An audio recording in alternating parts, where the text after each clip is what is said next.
Sa mga kaibigan ko dyan, sana pag dumating yung panahon na pumanaw na ako, wag nyo naman sana akong bigyan pa ng trabaho. Yung hihilingin nyo sa akin na bantayan at alagaan ko kayo. Bakit? Diyos ko, nagpapahinga na ako.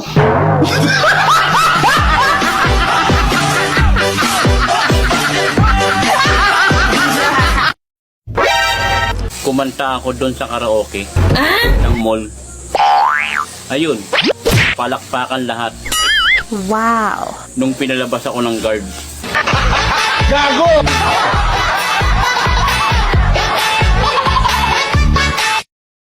Totoo bang ang maraming problema ay siya ang gwapo?